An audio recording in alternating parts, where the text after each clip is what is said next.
Hey guys, it's Trafotin. Today I'm here to talk about your mother. Oh, I'm sorry. Today I'm here to talk about my mother. My mother has been looking to downsize the amount of technology in her life. My mom daily drives an iPhone and actually has for about a couple years now. My dad still handles the tax collecting, home investing duties, and still needs a computer, but my mom actually dropped using a computer altogether in about 2019. And right now, she only uses her iPhone. And for just an iPhone, she's still able to get most of her things done. After all, most things work pretty well in a web browser. My mom in particular has wanted a device with a larger screen than her iPhone. She actually suggested an iPad at first. And not wanting her to fall deeper into the Apple ecosystem, I instead pushed her to get Google's first generation Pixel tablet.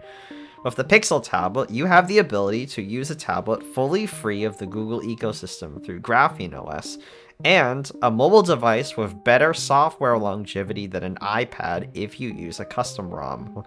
Google has had a rough reputation with Android support with their tablets, but has taken some measures to try to catch up to iPads. Whether those measures hold up or not is going to depend on the kind of person you are. So going in, I'm going to be focusing on the Android tablet experience for a normal user, my mother. I do a lot of paranoid things with my own devices, but the priority is that my mom gets what she needs to get done. Open source and respect for her privacy are secondary priorities here because I don't want to hear any tech support complaints. So don't get too excited about a hardware review because there honestly isn't a whole lot to say here. And, as a reminder, I receive nothing from Google except your ad revenue if you watch this on YouTube. This tablet was bought using my parents' retirement fund. The Pixel tablet comes in a large box with the patented charging speaker dock, some manuals, the speaker dock, and the tablet itself. In terms of hardware, the Pixel tablet uses and shares a lot of similarities to Samsung's Galaxy Tab tablets. The only difference is the Pixel tablet uses the Exynos chip, which, from recent viewings of Samsung appears to be returning to doing this with their phones. But if it wasn't clear from the video footage, the Pixel tablet isn't very visible in bright lighting conditions. That doesn't mean the display is bad. The display is actually really capable. It's just not ideal in bright environments. It works really well in dark environments, like if you're just watching videos in the evening, but it definitely leaves a bit to be desired during the day or in brighter light. There's also no charging cable included, so you will need to provide your own USB-C cable if you wish to charge this outside of the speaker dock. And when charging the tablet comes with little magnetic dots that allow you to attach it to the charging speaker dock. However, the magnets are not very sensitive, so you really have to make sure the dots are properly aligned or you risk the tablet falling. The price comes to about $500 and given that it's 1 year in, you might be able to score a better price for this. In some ways, the Pixel tablet provides a worse app experience than an iPad, but outperforms an iPad in offering more freedom and features that Apple will not give their users. Now, when I first got my hands on this tablet, the very first thing I did was remove the stock Pixel OS and replace it with GrapheneOS.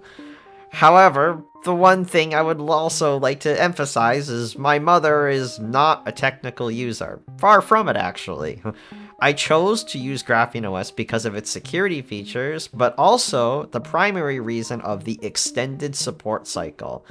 After June 2028, the Pixel OS will be completely out of support, and users, if they want to continue using that device, will have no choice to turn to custom Android ROMs, which is basically a completely separate Android operating system to preserve the longevity of their device, like GrapheneOS or Calyx OS, as they're some of the only Android ROMs that support the Google Pixel tablet.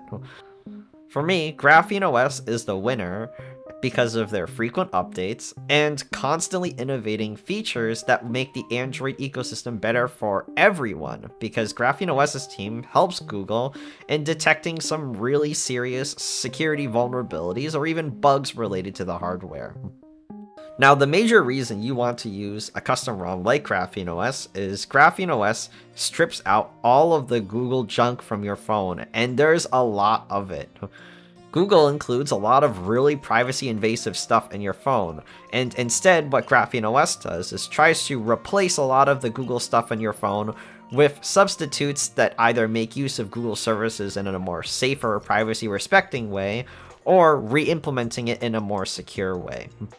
As such, one of them is GrapheneOS's App Store. GrapheneOS includes their own App Store for independently updating their stock applications, because out of the box, you're not going to have another App Store. The App Store updates the camera, the PDF viewer, the Vanadium browser, which is your default browser, and the Auditor app. But separate from the stock apps, GrapheneOS provides downloads for various Google products compatible with GrapheneOS. And this is where those special Google-injected changes that GrapheneOS made come in. GrapheneOS lets people use Android Auto, Markup, and the Google Play Store, which is a bunched together in 3 apps. Typically, Google's apps get much more control or visibility of your device, and can potentially use this to collect more information about you, because Google totally cares about your privacy. GrapheneOS levels the playing field by forcing these apps to be installed and treated like normal apps you might download from another app store. They don't get that special access, but they're still able to do what most people expect them to do. And this is the major thing that separates GrapheneOS from other Android ROMs. GrapheneOS provides a fully functional copy of the Google Play Store. And this is the standard way of getting apps on Android, but it's also necessary for really specific things that you might need to do on your device.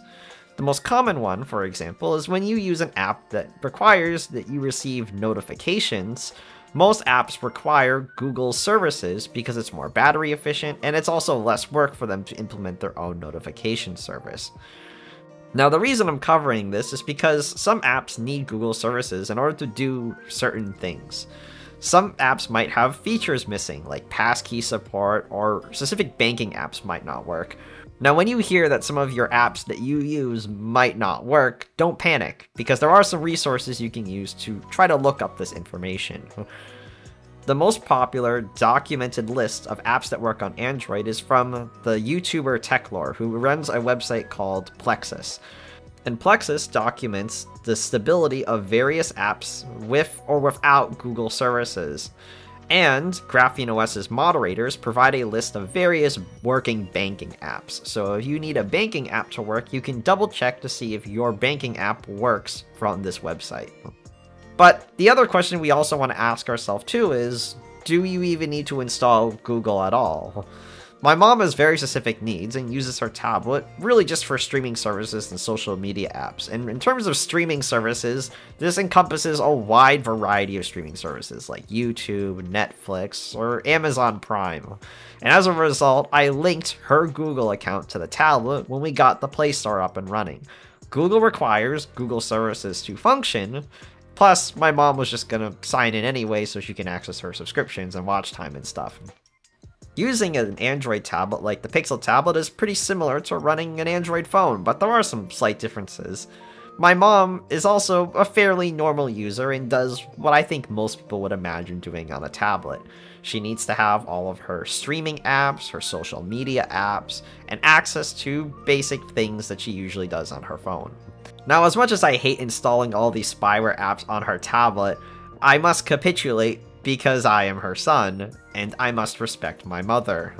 So let's talk about some of the features that an Android tablet has that might not exist in, let's say, something like an iPad, for example. One of the coolest parts about Android is you get access to user profiles, and it's not just on tablets, it's also on your phone.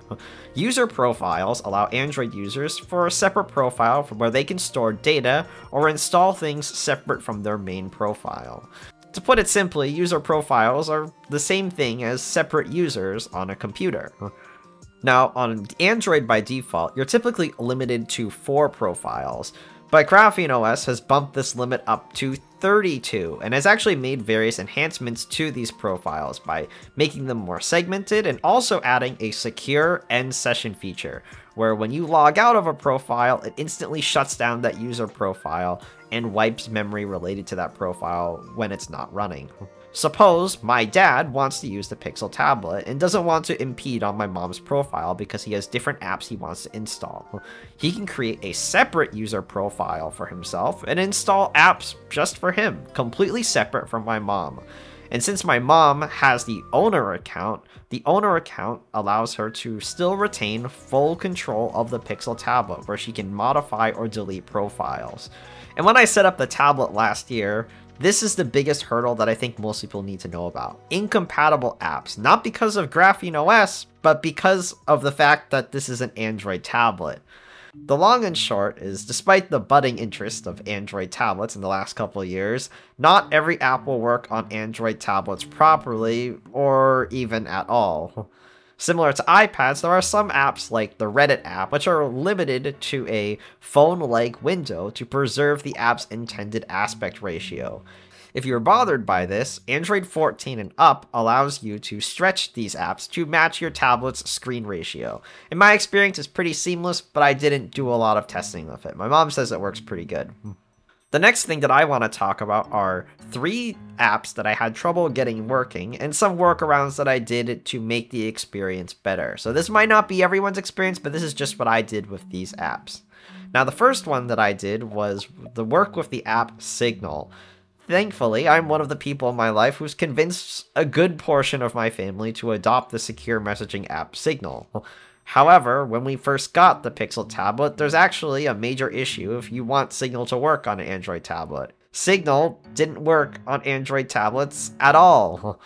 Today, though, Signal actually works fine on Android tablets, but I would like to remind everybody this was not always the case.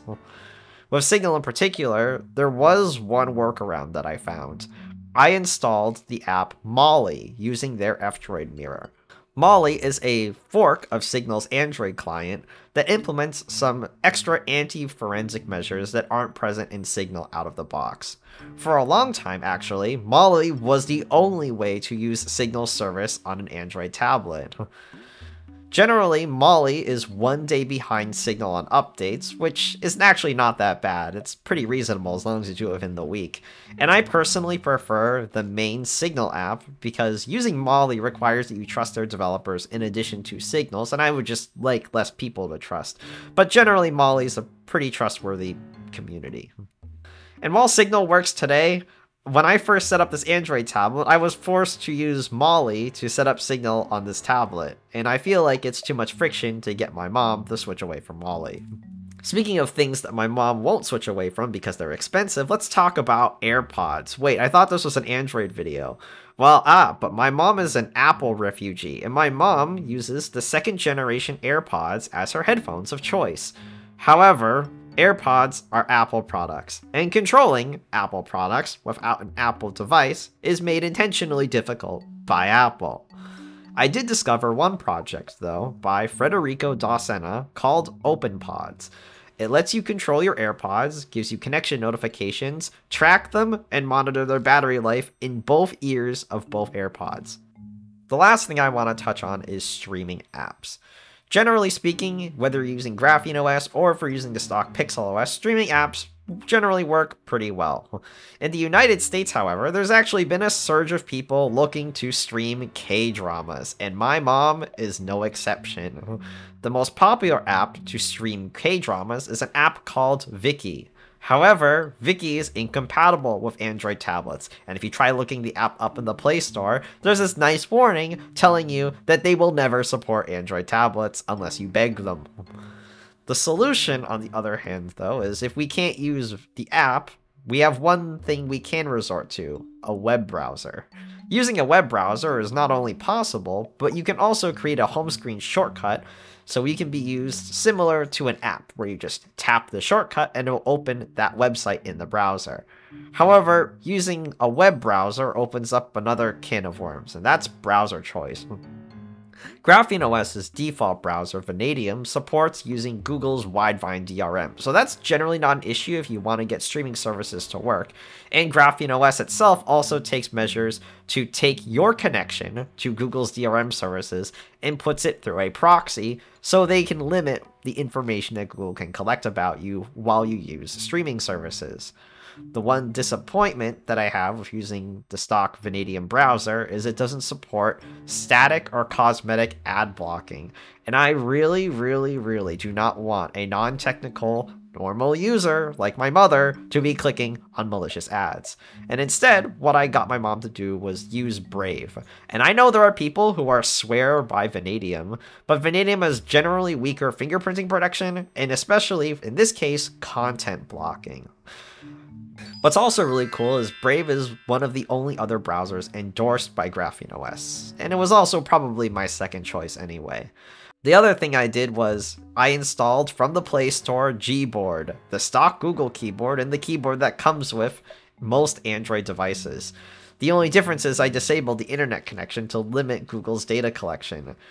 As much as I like GrapheneOS, the stock keyboard that's included in GrapheneOS is borderline unusable, and since my mom uses Google services anyway, I figured it would be a better overall user experience.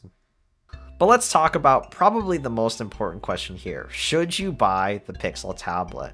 After setting up GrapheneOS 5 months ago on the Pixel tablet, my mom has actually been very satisfied with its performance and has actually commented very little about the different things that GrapheneOS does. It really is the stripped down Android experience. And unfortunately, setting up a custom ROM is still quite out of the reach of normal people. That's not to say it's overly difficult, but if you don't have a lot of prerequisite technical knowledge, it is very difficult.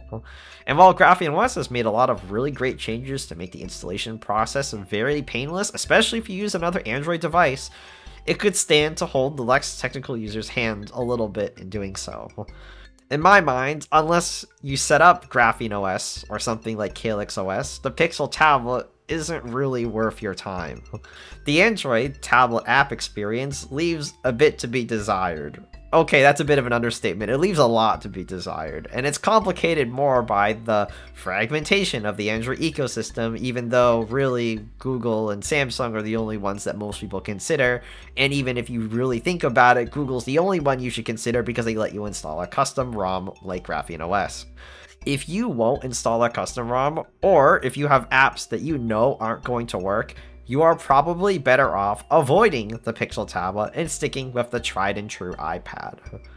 I think that if you're willing to learn that ultra technical guide in GrapheneOS's website, the Pixel tablet is the best choice that you have for having an Android tablet device that respects your privacy, freedom, and your ownership of the device.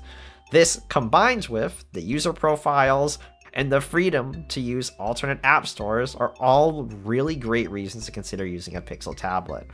And it would also be really cool to see if Google keeps making these kinds of tablets and what the next generation of Google tablets has in store, assuming Google doesn't kill it off. Why don't you go like this video? Like this video if you also want to go curl up in a chair and watch some K-dramas. Alright, thank you for watching. I'll see you guys next time. Have a great rest of your week.